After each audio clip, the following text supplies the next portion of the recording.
So I have a bunch of random clusters of information in my notes, but a lot of these interesting facts have never made it into any of my videos. So then it occurred to me, why does a script really matter? Maybe I should just throw out a bunch of interesting and random facts about basketball, and who knows, maybe you guys will enjoy it. Let me know if you do in the comment section. So without further ado, let's get into it. Phil Jackson coached Michael Jordan, Scottie Pippen, Kobe Bryant, and Shaquille O'Neal, some of the greatest players of NBA history. But Phil was pretty good at getting as much as he could out of the talent he had, and there may be no stat that better proves this point than this one. Michael Jordan, Scottie Pippen, Kobe Bryant, and Shaquille O'Neal. With Phil Jackson as their coach, combined they played for 33 seasons and won 20 championship rings. Without Phil Jackson as their coach, those same players combined for 37 seasons and only one championship ring. Many of you have heard your dad or grandpa go on and on about how physical the game used to be, whether it be in the 70s, 80s, or 90s. But you should tell them about the 1890s, because that brand of basketball makes the bad boy Pistons look soft. Basketball was invented in 1891, and in the early years, basketball players were adapting from playing more physical traditional sports, like rugby and American football. Because of this, the game was extremely physical, and it also had a chaotic atmosphere with its fans. Steel mesh cages had to be constructed around the courts to keep excited spectators from interfering with play. Players would be slammed against the cages and sometimes cut themselves on the metal wire. This frequently resulted in basketball courts being covered in blood each night. The players were nicknamed cagers during this period of basketball history. Fortunately, everyone was pretty relieved when rope mesh nets replaced the steel cages in the early 1900s. The value of home court advantage has been steadily declining throughout the years. The home team is winning far less often than they used to. In the 1987-88 season, the home team won 67.9% of the time. That means the average NBA home team was playing on a level of a 55-win team. That's an incredible advantage. Throughout the 2000s, the average was around 60%, and in the last few seasons leading up to the pandemic, the home team's average win percentage is closer to 55%. Now with there currently being no fans in the stands, home court advantage has essentially become obsolete. There's been studies done as to why home court advantage has been shrinking throughout the years, but it essentially boils down to the fact that players are living more comfortable and luxurious lives even on road trips. In case you didn't know, Steph Curry is really efficient at making three-pointers. But just how efficient? Well, James Harden could make his next 800 straight three-point shots without missing once, and he would still not be as efficient at shooting three-pointers as Steph Curry is. Rasheed Wallace was a great basketball player who may get his own video at some point, but he also had a temper, and a legendary one at that. Wallace has the most ejections in NBA history with 29. That's more than twice as much as the closest competitor, which is DeMarcus Cousins with 14.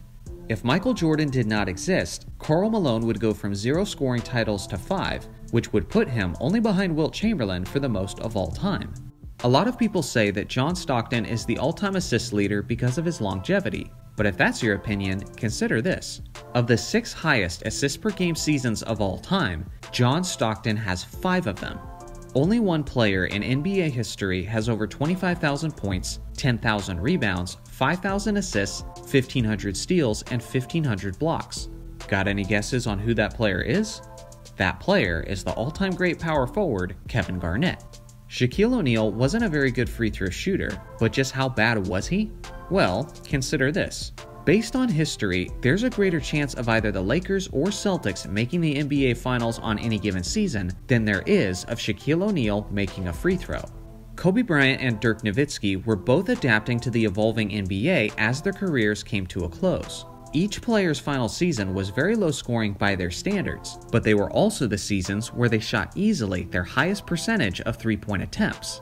In 11 out of the last 20 seasons of NBA Finals history, at least one regular starter has missed a game in the finals due to an injury. Your best players missing time in the finals doesn't mean there needs to be an asterisk by it, because honestly, it's pretty much expected at this point. Ruben Patterson referred to himself as the Kobe stopper during his days matched up with a Mamba. In his career, he played against Kobe 23 times, and in those games, Patterson allowed Kobe to score 29.3 points per game. In that same stretch of time from 1999 to 2008, Kobe was averaging 26.8 points per game against the rest of the league. So yeah, this probably wasn't the best nickname for Patterson. Contrary to popular belief, players now are typically the same size as players from years past. I'm sure you've heard people discredit old school greats like Bill Russell and Wilt Chamberlain because they played against smaller competition. Well, that's actually false.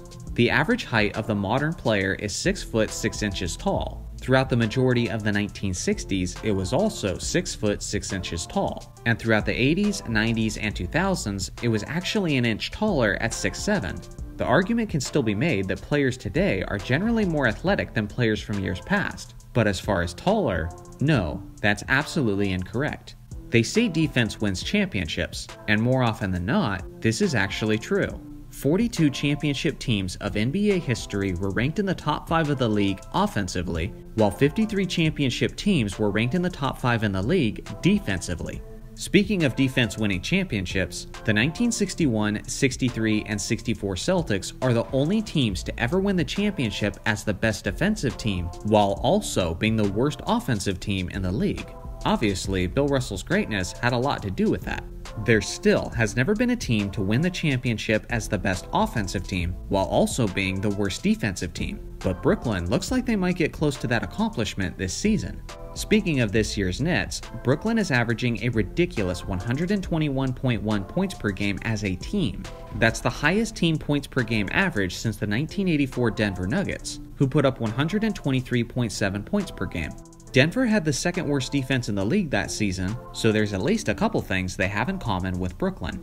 In case you're wondering, the highest team average for a season was the Philadelphia Warriors in 1962, who averaged 125.4 points per game, and unsurprisingly, Wilt Chamberlain accounted for 50 of those per game.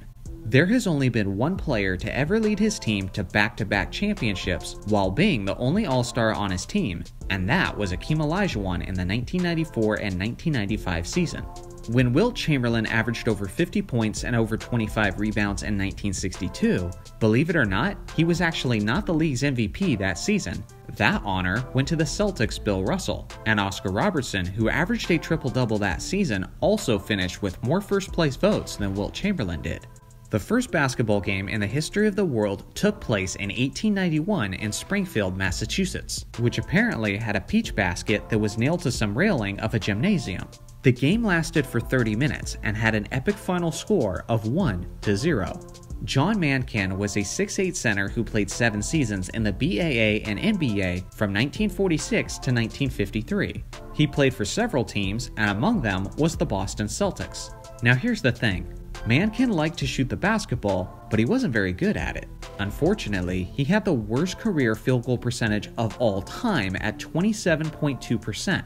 In 1949 with the Indianapolis Jets, he averaged 10 points per game on 18.2 shots per game and only hit 24.6%. John Mankin was out there as a center, shooting without even a quarter worth of efficiency, and the dude's shooting nearly 20 times a game. His coach must have been pulling his hair out. That's not even a good batting average, let alone a field goal percentage. Anyway, those are my random facts for this video. Let me know in the comments section which one you thought was the most interesting, and if you have any random facts that you would like to share with the rest of us. Thanks for watching as always, make sure to like and subscribe for more basketball content, and I'll see you guys in the next video.